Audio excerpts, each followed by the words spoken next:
حدیث پاک میں تو یہاں تک الفاظ آئے ہیں، کوئی گھر ایسا ہو جس میں ماں باپ کو ستانے والا بندہ رہتا ہو، حضور فرماتے میرا دل یہ چاہتا ہے کہ میں اس کے گھر کو آگ لگا دوں، دنیا میں آگ لگا دوں۔ ایسا سخت ترین حکم میرے آقا نے بیان فرمایا۔ آج بچوں کا جو ماحول ہم دیکھتے جا رہے ہیں، لاڑ و پیار میں پلے ہوئے بچے، یہ اپنی ماؤں اور اپنے والدین، اپنے باپوں کی احترام کو نہیں جانتے۔ اکثر اس میں ایسے ہیں کہ ایسے جملے کستے ہیں، گالیاں دیتے ہیں، پلٹ وار کرتے ہیں۔ 15ویں پارے میں تو رب تعالیٰ نے یہاں تک فرمایا وَلَا تَقُلْ لَهُمَا اُفٍّ اف، اللہ فرماتا ان دونوں کو تم اف تک نہ کہو، ماں اور باپ کو اف بھی نہ کہو۔ وَلَا تَنْهَرْهُمَا، اور انہیں جھڑک کر بات نہ کرو، جھڑک کر بات نہ کرو، اتنے آداب۔ اچھا ایک آیت یہ میں یہ بھی بتا دوں، وَقَضَى رَبُّكَ أَلَّا تَعْبُدُوا إِلَّا إِيَّاهُ وَبِالْوَالِدَيْنِ إِحْسَانًا، اللہ تعالیٰ اپنی عبادت کا ذکر فرمایا۔ اللہ نے، تمہارے رب نے یہ فیصلہ کیا ہے کہ تم سوائے رب کے کسی کی عبادت نہیں کرو۔ اللہ کی عبادت کا ذکر آیا، اس کے فوراً بعد اگر کوئی ذکر کرتا ہے قرآن میں مولا فرماتا ہے وَبِالْوَالِدَيْنِ إِحْسَانًا، والدین کے ساتھ اچھا سلوک کرو۔ عبادت کے فوراً بعد والدین کا ذکر آیا ہے۔ ماں باپ کو کوڑا کرکٹ میں پھینکنے والے یہاں 5 وقتہ نمازی بن جائیں تو ان کی نمازیں، ان کے سجدے صرف مرغے کی ٹھوک ہے اور کچھ نہیں۔ ان کے والدین ان کے لیے ترس رہے ہوتے ہیں۔ آج دیکھیں، آج دنیا نے پورا والدین کو بوجھ سمجھنے کا ایک فیشن بنایا ہوا ہے۔ بچہ شادی کرنے کے بعد ہمیشہ یہ سوچنے لگتا ہے کہ میرے والدین میرے لیے بوجھ ہیں، بوڑھے ہیں۔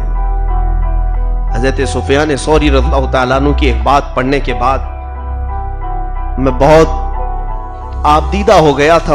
انہوں نے فرمایا کہ کسی گھر میں اگر ایسی حالت ہو جائے کہ اس کے والدین، کسی کے بھی، آپ سب کے لیے بھی، میرے لیے بھی، کسی کے بھی والدین اپنے بچے کو ڈانٹنا اور نصیحت کرنا چھوڑ دیں اس ڈر سے کہ یہ ناراض ہو جائے گا، سمجھ لو اس دن سے اس کے رزق کا دروازہ بند ہو گیا،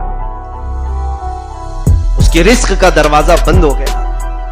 ہم نے ہزاروں ماں باپ کو ایسے دیکھا ہے، وہ بچے سے ڈر رہے ہیں، کچھ بولوں گی تو الٹ پلٹ کر کے کچھ چلائے گا مجھ کو، ارے میرا بیٹا بہت چلاتا ہے، نہیں بولوں گا۔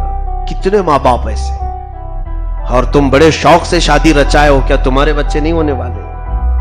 تمہارے بھی بچے ہوں گے، یہ سلسلہ وار گناہ ہوگا، یہ کنٹینیو چلے گا۔ تم نے اپنے والدین کے ساتھ جو کیا اس سے زیادہ وہ تمہارے بچے تمہارے ساتھ کریں۔ ایسے تمام حرکتیں اسلامی نہیں ہیں میرے عزیزوں۔ آج دیکھیں قرآن، اللہ رب العزت نے قرآن میں یوں فرمایا وَوَصَّيْنَا الْإِنسَانَ بِوَالِدَيْهِ حُسْنًا، ہم نے انسان کو یہ حکم دیا ہے کہ والدین کے ساتھ اچھا سلوک کرے۔ حملتہ امہ ووضعتہ کرہا، اس کی ماں نے اسے بڑے بوجھ سے اٹھایا اور اس کو جو جنم دیا وہ بھی بڑی تکلیف سے دیا۔ اللہ رب العزت نے ولادت کا ذکر یہاں یوں فرمایا ہے کہ بچے کی جو ولادت ہوتی ہے اس کو قرآن میں اللہ فرما رہا ہے کہ بڑی تکلیف سے تمہاری ماں نے تمہیں دنیا تک لایا۔ جب ایک عورت بچے کو جنم دیتی ہے تو اس کی تکلیف کا اندازہ صرف وہی کر سکتی ہے۔ حکماں نے لکھا ہے کہ موت کے وقت ہمارے جسم کی 40 بڑی ہڈیاں ایسی ہیں جس سے روح نکل جاتی ہے تو آدمی مرتا ہے۔ 40 بڑی ہڈیاں جس سے روح نکل جائے تو آدمی کی موت یقینی ہے۔ بچے کی ولادت کے وقت عورت کی 39 ہڈیوں سے روح جا چکی ہوتی، 39 ہڈیوں سے روح قریب نکل چکی ہوتی، ایک ہڈی میں اس کی روح باقی رہتی ہے اور پھر بچے کی ولادت کے بعد پھر پلٹ آتی ہے۔ یہ صرف بتانے کے لیے کہ وہ قریب قریب موت کے جا کر آتی ہے تمہیں جنم دینے کے لیے۔ اور بچہ پوچھتا ہے میرے لیے کیا کیا تم نے، میرے لیے کیا کیا تم نے۔ ایک جوان لڑکی چند سالوں پہلے عشق اور معشوقے، یہ جو سب ان تمام واہیات اور خرافات میں نکل کر چلی گئی۔ 2-4 دن کے بعد اس کو ڈھونڈ کر کے لائے، سیدھے وہ پولیس اسٹیشن میں 8 دن کے عاشق کے ساتھ کھڑی، ایک طرف ماں اور باپ رو رو کر کے بے حال ہے۔ اس کا باپ مریض ہے، ہاسپٹلائزڈ ہو گیا۔ اس بچی کو سمجھائے نوجوانوں نے کہ تیرے ابا کا ہارٹ اٹیک ہوا ہے، اٹیک آیا ہوا ہے۔ ایمرجنسی کے طور پر اسے ہاسپٹل میں ایڈمٹ کیا گیا۔ وہ سیدھے کہتی ہے میرا باپ ناٹک کرتا ہے، ایسے بہت مرتبہ کرتا ہے۔ چند دن 2-3 دن کے بعد پھر اس کو سمجھانے کی کوشش کی۔ بچی کہتی ہے، اس سے ایک سوال کیا، کہتا آخر کیا ہے اس سے کتنے دن سے تو چاہتی ہوں؟ 6 مہینے ہو گئے، شادی کرنا ہے ٹھیک ہے، عزت کے ساتھ شادی کر کے جاؤ، اپنے والدین کو بتاؤ کہ میں اس سے پسند کرتی ہوں، میرا نکاح اس کے ساتھ کریں۔ یہ دشمنی کے ساتھ، یعنی اس طور پر کہ اپنے ماں باپ کو شیطان بنا دینا، ان کو اپنا اگینسٹ سمجھ کر کے بھاگنا، یہ کون سی حرکت ہے؟ وہ یہ کہتی ہے کہ یہ مجھے 5000 کا جوڑا دلایا اور میرے باپ نے کبھی نہیں دلایا۔ 18 سال کی لڑکی ہے، 6 مہینے میں تجھے وہ 5000 کا جوڑا دلایا، ہو سکتا ہے اور بھی بہت دلائے۔ میرے عزیز، جو تجھے باپ نے دلایا وہ پوری دنیا مل کے نہیں دلا سکتی۔ باپ کی محنت کے پسینے کے ایک بوند کی قیمت پوری زندگی تم نہیں ادا کر سکو گے، پوری زندگی تمہاری بیت جائے۔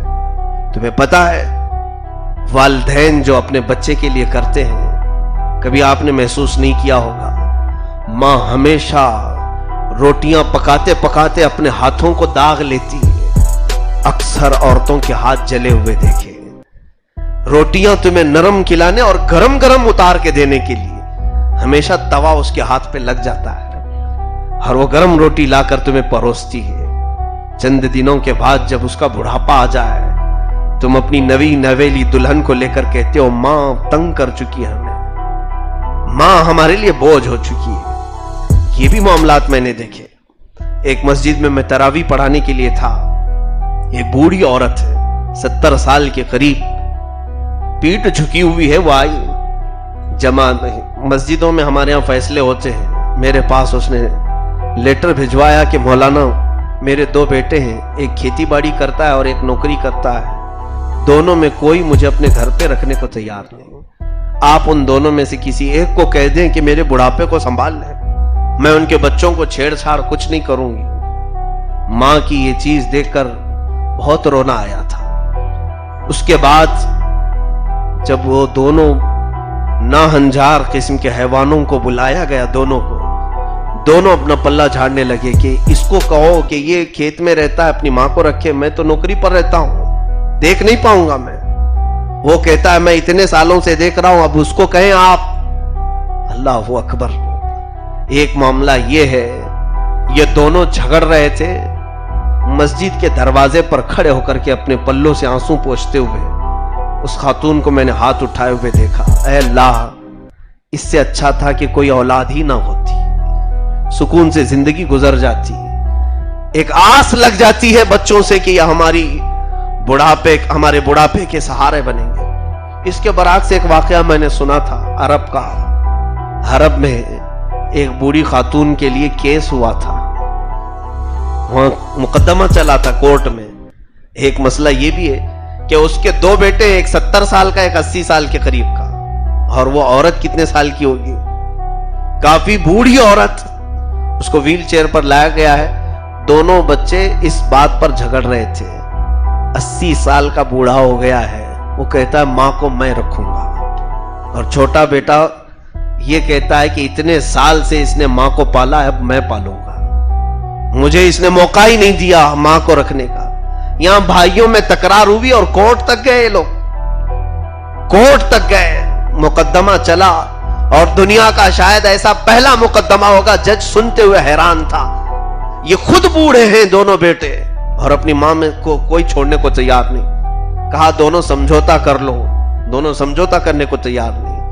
پھر جج نے بھرے مجمع میں ماں سے پوچھا کہ تو کس کے ساتھ رہنا چاہتی ہے؟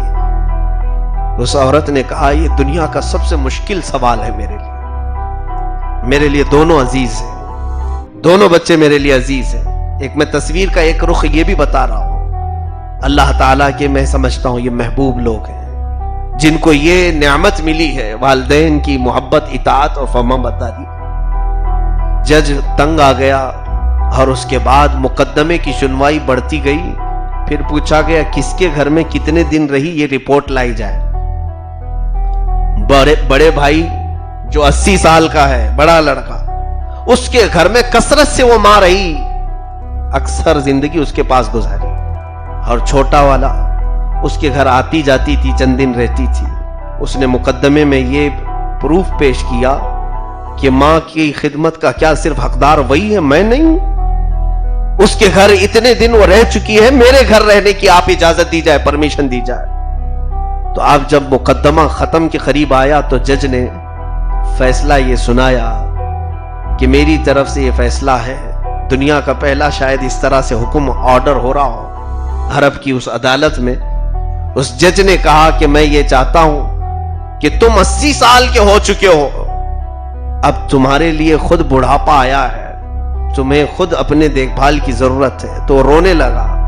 کہا نہیں جج صاحب ایسا نہ کہیں, میں میری ماں کے لیے اب بھی بچہ ہوں. وہ مجھے بیٹا ہی کہتی ہے, بچہ ہی کہتی ہے. 80 سال کا ہو گیا ہوں لیکن میں آج بھی میری ماں کو اٹھا سکتا ہوں. جج نے کہا کہ تاریخ یہ بتا رہی ہے کہ کثرت سے تیرے گھر میں تیری ماں رہی ہے, اور آج عدالت اس بات کا فیصلہ سناتی ہے کہ ماں اب بقیہ زندگی چھوٹے بیٹے کے گھر گزارے گی. یہ فیصلہ آیا, پوری کورٹ میں وہ دھاڑے مار مار کر رونے لگا. وہ بوڑھا کیا کہتا ہے جانتے ہیں کہ ہائے افسوس میں اتنا بوڑھا کیوں ہو گیا کہ میرے بڑھاپے نے میری ماں کو مجھ سے چھین لیا. کاش میں بھی تھوڑا کم عمر کا ہوتا تو جج مجھے میری ماں دے دیتا. ایسا بڑھاپا میرے لیے لعنت بن گیا, عذاب بن گیا. یہ جملے آج بھی ہمیں ہلا دیتے ہیں. اے کاش والدین کے فرمان بردار ایسے بھی ہو. عزیزان گرامی, ہمارے بچے جب والدین کو چھوڑ کر گھر بھاگتے ہیں, گھر سے بھاگتے ہیں, انہیں دھمکیاں دیتے ہیں کہ میں گھر چھوڑ کر کے چلا جاؤں گا, اور ان کی اس دھمکی پر والدین ان کو سہلاتے رہتے, ان کی ہر ناجائز خواہش پوری کرتے رہتے. ان کی جو چیز, کیونکہ بچے ویک پوائنٹ جانتے ہیں اپنے ماں باپ کا. ایک دن بچہ باہر بھاگ کر کے چلا گیا, ماں پوری رات نہیں سوتی, پتہ نہیں کہاں چلا گیا. ماحول اچھا نہیں ہے, کوئی اچک لے جائے گا, پولیس حوالات میں بند کرے گی, نشیڑی لوگوں کے ساتھ ہو جائے گا. طرح طرح کے خیالات آتے ہیں, اور پھر سوچتی ہے وہ ایک چیز ہی تو مانگا تھا, دلا ہی دیتے نا. موبائل ہی تو مانگا تھا, دلا دیتے. بائک مانگا تھا نا, دلاتے. ایسے اپنے ماں باپ کو دھمکا دھمکا کر کے ہر چیز کو حاصل کر لیا بیٹے نے, ہر چیز حاصل کر لیا. اور جب تمہارے پاس ساری خواہشیں تمہاری جمع ہو گئی, ان بوڑھوں کو تمہیں دیکھنے تک کی تو نوبت نہیں آتی. تمہیں معلوم نہیں کتنی جگہوں سے وہ قرضے لے کر کے تمہاری خواہشات پوری کرتے ہیں, کتنی جگہ سے وہ ادھار لے کر کے تمہارے پیٹ کو بھرتے ہیں. میں ان بچیوں سے بھی کہوں گا, کیا تمہارے ماں باپ تمہیں سجنے سنورنے کا سارا سامان نہیں لا کر کے دیتے؟ بچیوں کے لیے وہ اس طرح سے اپنے باہیں پھیلاتے ہیں. میرے عزیزو, اللہ تعالیٰ نے ہر ماں کی ممتا میں یہ اپنے بچوں کی فکر ڈالی ہے. ماں تمہارے بخار سے بے چین ہوتی ہے, تمہارے سردیوں سے بے چین ہوتی ہے. کیا وہ پوری رات نہیں جاگتی جب ہم بیمار ہوتے ہیں؟ کیا وہ کچی پٹیاں لگا لگا کر کے ہمیں نہیں سلاتی؟ ساری دنیا تمہیں چھوڑ دے گی لیکن تمہاری ماں تم سے دور نہیں جاتی. عزیزان گرامی, میں نے دیکھا ہے, ایک بار ہم چاول تقسیم کرنے کے لیے ایک چھوٹے سے گاؤں میں گئے تھے. ایک عورت غریب تھی لیکن وہ چاول لینے نہیں آئی تھی. اس نے کسی کو پیغام بھجوایا کہ میں بھی غریب ہوں, میرے گھر تک بھی چاول پہنچایا جائے, اور ان سے مفتی صاحب سے کہیں کہ میرے گھر تھوڑا سا آ کر دیکھ لیں, آ کر کے جائیں. کسی نے آ کر کے کہا تو میں گیا, جا کر کے دیکھا تو یہ عورت آئی کیوں نہیں. دیکھا اس کا ایک بچہ پولیو کی شکار ہے, 24 سال کا, اسے گود میں لے کر بیٹھی ہے. اس کے منہ سے رال ٹپکتی ہے اور یہ بار بار کپڑے سے پوچھتی ہے, اور وہ اسی طرح سے جہاں سویا ہے وہیں اس کی استنجا پاخانے سب ہو رہے ہیں. وہ عورت ذرا برابر بھی عیب نہیں سمجھتی اس کی غلاظتوں کو صاف کرنے کے لیے، بغیر کسی دقت کے اس کی تمام چیزیں صاف کرتی۔ تم بیماروں کے سامنے 2 منٹ بیٹھ نہیں پاؤ گے، وہ ماں پوری کی پوری گندگیاں دیکھ کر صاف بھی کرتی اپنے ہاتھ سے، کھلاتی بھی۔ کہا میں چاول لینے صرف اس لیے نہیں آئی کہ میں تھوڑی دیر گھر سے باہر جاتی ہوں تو یہ میرا لاڈلا روتا ہے، اس کے لیے بھی وہ پیار جتاتی ہے۔ جس کے دونوں ہاتھ مڑے ہوئے ہیں، جس دونوں پیر مڑے ہوئے ہیں، اس گھر سے بھی ہم روتے ہوئے باہر آئے تھے۔ اے رب ذوالجلال، وہ بچوں کو واپس ان کی ماؤں کی آنچل میں جمع کر دے جو آج بگڑ چکے۔ میرے عزیزوں، اللہ کے نبی صلی اللہ تعالی علیہ وسلم کی بارگاہ میں ایک صحابی کی ایک خبر یہ لائی گئی کہ یا رسول اللہ، آپ کے پیچھے نماز پڑھتے تھے علقمہ، ان کی آخری سانسیں چل رہی ہیں، آپ کو یاد کیا جا رہا ہے۔ حضور پاک صلی اللہ علیہ وسلم حضرت علقمہ کے گھر گئے، دیکھا چارپائی پر سوئے، ہچکیاں آ رہی، نزا کا وقت ہے، سکرات کا۔ تم سب کا بھی وقت آئے گا یہ سکرات کا، یاد رکھنا۔ حضور پاک صلی اللہ علیہ وسلم قریب گئے، کہا علقمہ پڑھو لا الہ الا اللہ محمد رسول اللہ۔ ان کی زبان پر کلمہ طیبہ نہیں آ رہا تھا، نہیں پڑھ پائے، زبان ہچکچانے لگی۔ اللہ کے نبی غیب داں رسول ہیں، وہ جانتے ہیں۔ پوچھا گھر میں کون کون ہے؟ کہا بس ان کی بیوی ہے اور ایک بوڑھی ماں ہے۔ کہا ماں کو بلاؤ۔ ماں وہ بھی صحابیہ تھی، بلایا۔ حضور پاک صلی اللہ علیہ وسلم نے پوچھا علقمہ کے بارے میں کیا کہتی؟ کہا یا رسول اللہ بہت اچھا میرا بیٹا ہے، آپ کے پیچھے نمازیں پڑھتا ہے، اس کے اخلاق بہت اچھے ہیں۔ وہ صحابیہ ہے۔ حضور پاک صلی اللہ علیہ وسلم نے پوچھا کہ خاتون کیا تو اپنے بیٹے سے راضی ہے؟ یہ اچھا تو ہے، تو بھی راضی ہے اس سے؟ اس خاتون نے کہا یا رسول اللہ میں اس سے راضی نہیں ہوں، میں اس سے راضی نہیں ہوں۔ کیا وجہ ہے؟ وہ عورت پھوٹ کر کے رونے لگی، کہا میرا اکلوتا ہے میرے آقا، اکلوتا، بڑے نازوں سے اسے میں نے بڑا کیا تھا، بہت ناز و نعم سے پالا، لیکن جب اس کی شادی ہو گئی، اس کی بیوی آئی تو اس کی بیوی کی بات کو میری بات پر بڑھاوا دیتا تھا، مجھے نگلیکٹ کر دیتا۔ یہ فیلنگ سمجھا کرو آپ، یہ احساس سمجھا کرو آپ۔ کبھی بھی آج شادی آپ کی ہو جائے، بیوی اور ماں کو دونوں کو ایک درجے میں نہ رکھنا۔ ظاہر سی بات ہے، میں یہاں یہ نہیں کہوں گا کہ بیویوں کو ختم کر دو، نہ، عورت ہوتی ہے، ان دونوں کو سمجھانے کا طریقہ یہی ہے کہ دونوں کو الگ ہی رکھو۔ ماں کی ساری چیزیں بڑی توجہ سے سنو، بڑی توجہ سے، جو وہ تمہاری بیوی کی شکایت کرے گی، ٹھیک ہے؟ بیوی جو بھی تمہیں کہے اسے توجہ سے سنو، لیکن فیصلہ لینا تمہارے ہاتھ میں ہوتا ہے۔ دونوں کو مینٹین کر کے چلو گے، اگر دونوں کو الگ الگ سنتے رہو گے، ایک ساتھ دونوں کو جمع کرو گے تو پھر یہ چیل کوے جیسی چیر پھاڑ ہو جائے گی، لڑائیاں ہوتی ہیں۔ پھر آپ مینٹین کر سکتے ہیں۔ وہ خاتون صحابیہ کہنے لگی کہ یہ میری بات پر اپنی بیوی کی بات کو ترجیح دیتا تھا، بس کہا یا رسول اللہ دل دکھتا ہے، میرا لال کوئی اور لے لیا، میرا شہزادہ کسی اور کی نظر ہو گیا۔ آج ایک بات اور بھی میں بتا دوں، ساس اور بہو کی لڑائی کیوں ہوتی ہے، اس کی وجہ جانتے ہیں آپ؟ فطرت ہے، یہ آدمی کی فطرت ہے۔ مثال کے طور پر یہ تسبیح میری ہے، آج یہ ہاتھ میں ہے، میں بہت چاہتا ہوں اچانک میرے ہی سامنے کوئی دوسرا اسے استعمال کرنے لگ جائے تو انسانی فطرت کا تقاضا ہے، بار بار میں دیکھوں گا، ارے یہ تو میری ہی پاس رہتی تھی، دیکھو اب اس کے ہاتھ میں ہے، اس کے پاس۔ ماں تم سے بے انتہا محبت کرتی ہے، وہی ڈھونڈ کر کے بہو لاتی ہے، شادی بھی وہی کرتی ہے، سب کرنے کے بعد، لیکن جب بیٹا اور بہو کو دیکھتی ہے تو اسے ایسا لگتا ہے کہ میری محبت اب آدھی ہو گئی، آدھا یہ استعمال کر رہی ہے۔ یہ انسانی فطرت کا تقاضا ہے، انسانی فطرت ہے۔ تو اس چیز کو آپ سمجھدار ہیں تو مینٹین کر سکتے ہیں۔ میں بات کر رہا ہوں اس صحابی کا اور اس صحابیہ کا۔ حضور پاک صلی اللہ علیہ وسلم نے فرمایا تو ٹھیک ہے جو ہوا، اب اسے چاہو تو تم معاف کر دو، معاف کر دو۔ اس صحابیہ نے کیا پوچھا سنیے توجہ سے. پوچھتی یا رسول اللہ صلی اللہ علیہ وسلم یہ آپ کا حکم ہے یا مشورہ ہے؟ یہ آپ کا حکم ہے یا مشورہ؟ حکم ہے تو پھر ٹال ہی نہیں سکتے نا، نبی کا حکم ہے. حضور نے فرمایا میرا حکم نہیں ہے، مشورہ دے رہا ہوں، چاہو تو معاف کرو نہیں تو چھوڑ دو. صحابیہ نے کہا دل نہیں چاہتا معاف کرنے کا، دل نہیں چاہتا. حضور پاک صلی اللہ علیہ وسلم نے ایک ہی بار فرمایا بس. صحابہ سے کہا لکڑیاں جمع کرو اور آگ لگاؤ. ان کے صحن میں لکڑیاں جمع کی گئیں اور آگ لگائی گئی. آگ بہت بھڑکی. ماں نے پوچھا کہ یا رسول اللہ صلی اللہ علیہ وسلم یہ کیا کیا جا رہا ہے؟ کہا تیرے بیٹے کی چارپائی اٹھائی جائے گی، آگ میں ڈال دیا جائے گا، جلا دیا جائے گا. کہا میرے سامنے آگ میں ڈالا جائے گا؟ کہا قیامت کے دن اس آگ میں جلنے سے یہاں جل جائے، وہاں بھی جائے گا.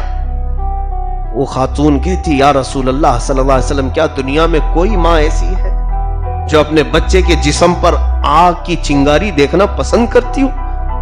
حضور پاک نے فرمایا جب تو نہیں پسند کرتی تو اسے معاف کر دے. وہ دل کھول کر کہنے لگی یا رسول اللہ میں راضی ہوں میرے علقمہ سے، میں راضی ہوں میرے علقمہ سے، اسے میرے سامنے نہ جلائیں، وہ جیسا بھی تھا میں راضی ہو گئی ہوں. ادھر یہ ماں پکار رہی ہے، ادھر بستر پر سوئے ہوئے حضرت علقمہ کی زبان پر لا الہ الا اللہ جاری. اور اس کے بعد ان کی روح قفص انصری سے پرواز کر گئی، انتقال ہو گیا. صحابی کی بات میں کہہ رہا ہوں، ہمارا اور تمہارا شمار کس مقام میں ہوگا؟ والدین کے ساتھ جھڑک کر کے بات کرنا، ان کو پلٹوار کرنا. ایسے بھی ہم نے معاملات دیکھے، ماں باپ الگ ہیں، کورٹ میں بیٹا الگ ہے، بیٹیاں الگ ہیں، ایک مقدمہ لڑا جا رہا ہے باپ اور ماں کے خلاف، بچے الگ ماں باپ الگ. کون سی دنیا میں جی رہے ہو آپ؟ ان تمام معاملات میں میں سمجھتا ہوں مسلمان تو اس حالت میں ہونا ہی نہیں چاہیے، ہونا ہی نہیں چاہیے. ایک اور بات میں بتا دوں، ایک صحابی رسول باپ اور بیٹے میں تکرار ہوئی. یہاں ادب کیا ہے میں آپ کو بتاؤں. باپ اور بیٹے میں تکرار ہوئی، کیا کس بات پر؟ جو بیٹا کماتا تھا، وہ بھی صحابی ہیں، وہ بھی صحابی ہیں، کماتے تھے تو ان کے باپ جو ہے اس میں سے مال لے لیتے تھے کہ تو جو کما رہا ہے یہ مجھے بھی دے. اس بات پر دونوں میں تکرار ہوتی تھی اور یہ دونوں چل پڑے.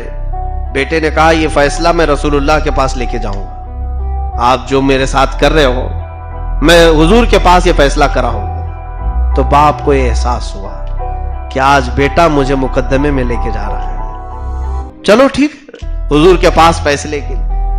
چلتے چلتے راستے میں اس صحابی کے زبان سے اشعار نکلنے لگے. عربی لوگ تھے اور فی البدی شعر بھی بولتے تھے.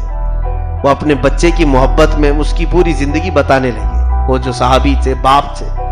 کہا اے بیٹے تجھے پتا ہے جب تو گود میں تھا تو میں تجھے تھپکیاں دیتے دیتے آدھی رات نکال دیتا تھا، صبح آدھی نیند کے ساتھ پھر کام پہ چلا جاتا تھا.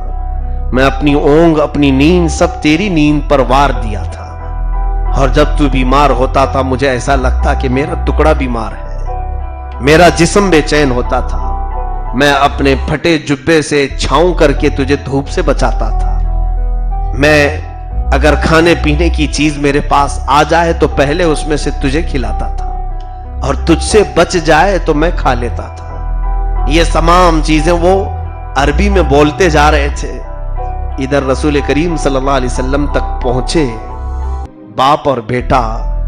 اللہ کے نبی صلی اللہ تعالی علیہ وسلم کے پاس جبرائیل امین آئے. عرض کیا آقا یہ باپ اور بیٹے کا فیصلہ بعد میں سنائیں، رب تبارک و تعالیٰ یہ چاہتا ہے کہ پہلے اس کے باپ نے جو اشعار کہے وہ سن لیں آپ، راستے میں جو بولتا آ رہا تھا باپ وہ سن لیں آپ. جبرائیل نے آ کر حضور سے عرض کیا، میرے آقا نے فرمایا اپنے صحابی سے کہ تم جب گھر سے چلے تھے میرے پاس آنے تک کیا کیا زبان پر بولے جا رہے تھے؟ کہا یا رسول اللہ میں پھر سے آپ کو سنا دوں. حضور کو اس چیز کی خبر کر دی گئی. وہ باپ سنانا شروع کرتے ہیں، میرے آقا صلی اللہ علیہ وسلم تو یتیم پیدا ہوئے تھے. اللہ کے نبی اس کونین کے آقا یتیم پیدا ہوئے تھے. جیسے ہی وہ باپ سنانے لگا کہ تو چھوٹا تھا میری گودی میں کھیلتا تھا، میں تجھے دھوپ سے چھاؤں کرتا تھا, تجھے ٹھنڈیوں سے بچاتا تھا. حضور پاک صلی اللہ علیہ وسلم کے رخسار پر اتنے آنسو گرنے لگے, بے تحاشا حضور پاک کی آنکھیں بہنے لگیں. ان کے اشعار مکمل ہونے نہ پائے تھے کہ اس بیٹے صحابی کو حضور نے فرمایا, انت و مالک لابیک, انت و مالک لابیک, انت و مالک لابیک. تو اور تیرا مال سب تیرے باپ کا ہے, تو اور تیرا مال سب تیرے باپ کا ہے, تو اور تیرا مال سب تیرے باپ کا ہے. باپ جب تک ہے بیٹے کا سب کچھ باپ کا ہے. حضور پاک صلی اللہ علیہ وسلم نے یہ فیصلہ کر کے انہیں بھیج دیا. کبھی باپ کو یہ نہ کہنا کہ میرے مال میں سے یہ مت نکالو, میرے مال میں سے یہ نہ نکالو, جو کچھ بھی ہے تو سب تیرے باپ کا ہے. آج یہ کھٹائیاں ہم دیکھ رہے ہیں, اور وہ لوگ ٹوپیاں پہن کر, جبے پہن کر اور اپنا ظاہر بہت کچھ سوار کر کے آئے ہوئے ہیں, جن کے والدین بھیک مانگ رہے ہیں, جن کے والدین خیرات پر پل رہے ہیں. ایسے بہتوں کو ہم نے دیکھا ہے. کچھ تو ایسے ہیں جو اپنے والدین کو اولڈ ایج ہاؤس میں چھوڑ آنے کو پسند کر رہے ہیں. یہ بھی ایک بلا ہے. آج دیکھ رہے ہیں مغربی کلچر, ویسٹرن کلچر. آج ہم ایسے بوڑھے ہاؤس, یہ جو اولڈ ہاؤس ہیں اس میں بھی جا کے آیا ہوں میں, کئی اولڈ ہاؤس ہمارے شہر میں. ہر میلاد کے وقت کچھ فروٹ وغیرہ لے کر کے ان کو دینے کے لیے جاتے تھے. عیسائیوں کے بنائے ہوئے یہ اولڈ ایج ہاؤس ہوتے کیا ہے, ماں باپ جب بوڑھے ہو جائیں تو گھر میں نہ رکھو. عرب میں بھی میں نے دیکھا ہے, مصر میں بھی کئی جگہوں پر اب ایک ایسا سینٹر بنایا جاتا ہے جہاں پر آپ اپنے ماں باپ کو لا کر چھوڑ کر کے جاؤ, گورنمنٹ سنبھالے گی. ان کے کھانے پینے کا سب گورنمنٹ سنبھالے گی, یا کوئی خیراتی کمیٹی جو ہوتی ہے, جو زکوٰۃ پر چلنے والی کمیٹی, وہ تمہارے ماں باپ کو سنبھالے گی. اکثر نوکری والے, نوکری پیشہ لوگ اپنے ماں باپ کو اولڈ ایج ہاؤس میں چھوڑا رہے ہیں. یہ غیروں میں تھا جو ان کے ہاں دھرم شالاؤں میں چھوڑاتے تھے, یا پھر کہیں ایسے جو ان کے نظر میں مقدس ہے وہاں چھوڑاتے تھے. مسلمان یہ کرنے لگے. ایک بار ایسا ہوا کہ فروٹ لے کر کے میں پہنچا ہوں, میلاد کا دن ہے, میرے آقا صلی اللہ علیہ وسلم. ایک بوڑھی عورت بیڈ پر پڑی تھی, اس کے پورے بال کاٹے ہوئے, جیسے لڑکے کے بال ہوتے ہیں ایسے لڑکے کے بال. عورتوں کے بال تو لمبے ہوتے ہیں, چوٹی وغیرہ, اس کے چھوٹے چھوٹے سے بال کیے گئے تھے. اور جیسے ہاسپٹل میں مریضوں کو کپڑے پہناتے, اود قسم کا ایک کپڑا پہنی تھی, اور کپڑا پہن کر کے وہ بیٹھی ہوئی. وہاں کوئی پتہ نہیں چلتا تھا کہ کون ہندو ہے, کون مسلم ہے, کون کرسچن ہے, کچھ نہیں. ہاں وہ خیراتی جو کمیٹی ہے وہ کرسچنوں کی ہے, جو بوڑھوں کو لے کر پال رہی ہے, جن کے بچوں نے ماں باپ کو چھوڑ دیا ان کو لا کر کے وہ پال رہے ہیں. ہم تو صرف ایک ہی دن کے لیے گئے تھے, وہ لوگ تو روز دیکھتے ہیں. ایک عورت کے پاس پہنچے, پتہ یہ چلا کہ وہ مسلمان عورت ہے. مسلمان عورت تھی اپنے بیڈ پر, اور وہ اٹھ کر کے آئی. ہمارا جو گیٹ اپ ہوتا ہے, لباس وغیرہ دیکھ کر کے مسلمان سے مانوس ہوتا ہے. وہ اٹھ کر کے آئی. مجھے وہ لمحے اب بھی یاد آتے ہیں. وہ بار بار جھک کر کے میرے پیروں کے پاس جاتی تھی اور کہتی تھی کہ مجھے یہ سیب اور یہ آم کی ضرورت نہیں, ایک بار تم جس طرح سے آئے ہو کاش میرا بیٹا بھی آ جاتا. کئی دن ہو گئے اس میں, ایک بار میرا بیٹا اسی طرح سے آ جائے. جلدی جلدی سے اس نے پتہ لکھوایا کہ میرا بیٹا یہاں رہتا ہے. حیرت کی بات ہے, والدین تمہارے لیے بوجھ ہو گئے. اولڈ ایج ہاؤس یہ ہے کون سی بلا؟ یہ مغربی کلچر تم کہاں اپنے ہاں لے آئے؟ عزیزان گرامی, تمہیں معلوم ہے میرے آقا نے فرمایا الجنت تحت اقدام الامہات, ماؤں کے قدموں کے نیچے رب نے جنت رکھی ہے. تمہاری دعائیں نہیں قبول ہوتی تو اپنی ماں کے قدم پکڑو اور مانگو رب سے. دیکھو پھر رب تبارک و تعالیٰ اپنی رحمت کے کتنے دروازے تم پر کھولتا ہے. وہ چاہے جیسی بھی ہو تمہارے لیے ماں ہے. تم ڈاکٹر بنے ہو, انجینئر بنے ہو, کچھ بھی بنے ہو, اگر تمہارا باپ کھیتی باڑی کرتا ہے, کسان ہے, تب بھی وہ تمہارے لیے جنت کا دروازہ وہی ہے, وہی ہے. تم یہ مت سمجھو کہ میرے اسٹیٹس کے برابر نہیں ہے. کچھ ایسے لوگوں کو سنا, دوست کالج کے گھر پر آئے تھے, باپ غریب آدمی تھا, بچے نے شرم کے مارے کہا کہ میرے گھر میں کام کرنے والا ہے. میرے گھر میں کام کرنے کے لیے آتا ہے کیونکہ میرا سٹیٹس خراب ہو جائے گا. دوست کہیں گے باپ ایسا ہے تیرا. فخر کرو میرے عزیزو, تمہارا باپ اگر لنگڑا لولا بھی ہو تو فخر سے کہو ہاں میرا باپ ہے. مجھے رب تبارک و تعالیٰ نے اسی کو اپنے سر پر رکھا ہے, میرا باپ ہے. آج میں ان بچوں سے کہوں گا جو آج چھوٹی چھوٹی بات پر ماں باپ کو چیخ رہے چلا رہے. ہمارے پاک سائٹ کی کئی شکایتیں, ماں اور باپ کے کئی ایسے فون آتے ہیں یا پھر شکایتیں کہ کسی بچے نے چپل اٹھائی اور اپنے ماں کے چہرے پر مارا, صرف اس بنیاد پر کہ ماں اسے انٹرنیٹ نہیں دلا رہی تھی, انٹرنیٹ کا پیک نہیں ڈلوا رہی تھی. بچے نے چپل اٹھا کر ماں کے چہرے پر مارا. لعنت ہوگی. تم یاد رکھو وہ دن تم نے جو جوتی اٹھائی اور تم نے اپنے اوپر بہت بڑے عذاب کو دعوت دی. اے بچے, جب ماں کا جنازہ چلا جاتا ہے پوری دنیا اندھیری ہو جاتی ہے. جب باپ اٹھ جاتا ہے تمہیں پتا نہیں, تمہارے باپ تو زندہ ہوں گے, ہمارے باپ ہمارے آنکھوں کے سامنے سے گئے. جس دن وہ گئے ہمیں پتا چلا کہ ہم تو آج دھوپ میں آ گئے. پہلے تو ایسا لگتا تھا ہمیشہ باپ کی چھت ہمارے سر کے اوپر ہے, چھوٹی سی بھی بات ہو پوچھ لیتے ہیں باپ سے, اور وہ اتنا مضبوط کہ ہر چیز میں ہمیں مشورے دیتا ہے باپ.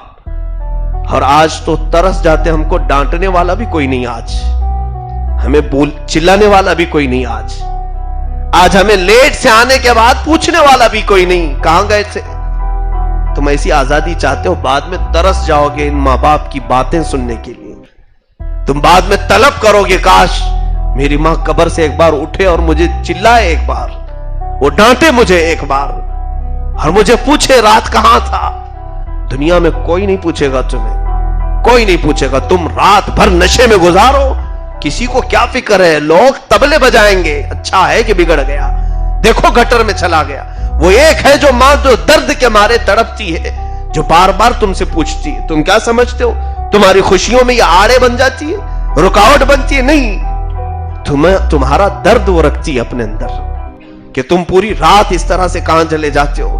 نیند کو ایسے ختم نہ کرو. میں سمجھتا ہوں کہ یہ ہماری فیلنگ ہمارے ماں باپ سے زیادہ کسی کے پاس نہیں ہوتی, کسی کے پاس نہیں ہوتی. چاہے وہ بیویاں ہوں, چاہے وہ اور بچیوں کے شوہر ہوں, چاہے باقی کی پوری دنیا دوست ہو. تمہارے بیماریوں میں بھی دیکھ لینا, اگر بستر پر پڑ جاؤ گے, اللہ نہ کرے کسی کو کوما کی شکایت ہو گئی, تو قریب سے قریب جگری دوست مہینہ 2 مہینہ سال تک تمہاری عیادت کر سکتا ہے, اس کے بعد نہیں. جب سب دنیا چھوڑ جاتی ہے نا, کوما والے ایسے لوگوں کو میں نے دیکھا ہے. ایک ہاسپٹل میں, ممبئی کے ہاسپٹل میں دیکھا, علاج کی غرض سے جانا آنا ہوتا تھا. تقریباً 9 سال سے ایک بندہ کوما میں ہے, اور اس کا جو فیملی بیک گراؤنڈ تھا, سٹیٹس تھا, بہت ہائی فائی آدمی تھا. ایک دن بھی کسی کو وہاں آتے ہوئے نہیں دیکھا, لیکن اس کے بستر کے کونے پر اس کی ماں کو بیٹھے ہوئے روزانہ دیکھتا تھا. وہ آنکھ تک نہیں ہلاتا, ہاتھ تک نہیں ہلاتا, کوما میں پڑا ہوا, ایسی کا ایسا پڑا ہے. اور 9 سال گزر گئے, وہ ماں صرف اس کی آنکھوں کے پھڑکنے کا انتظار کر رہی, وہ اس کی زبان کے ہلنے کا انتظار کرتی ہے. کس کے اندر یہ تمام چیزیں؟ اللہ رب العزت نے اس کے سینے میں جو ممتا رکھی ہے, اس کا تم اس طرح سے بے جا استعمال نہ کرو. آج جس کے والدین زندہ ہیں ان کے قدم چوم لو, ان کو منا لو.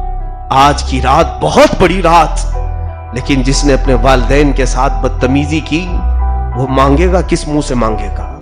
آج اس کے منہ پر الٹا مار دیا جائے گا, فرشتے لعنتوں کی پھٹکار واپس برسائیں گے. تو رب سے مانگنے آیا ہے آج شب برات میں, تیری ماں تو تیرے بارے میں وہاں اندر گھر میں کیا کیا کہہ رہی ہے. تو اپنے باپ کو روٹھا ہوا چھوڑ کر مسجد میں آیا ہے, جو اپنی ماں کو رلا کر کے مسجد میں آیا ہے. میں ان سب سے گزارش کروں گا, اپنے والدین کو محبت کے ساتھ پیار سے سمجھا لو. ارے یہ ہے بھی اتنے جذباتی, اتنے جذباتی. 1000 روٹ جاؤ تم ان سے, 1000 روٹ جاؤ, 10 سال کے بعد بھی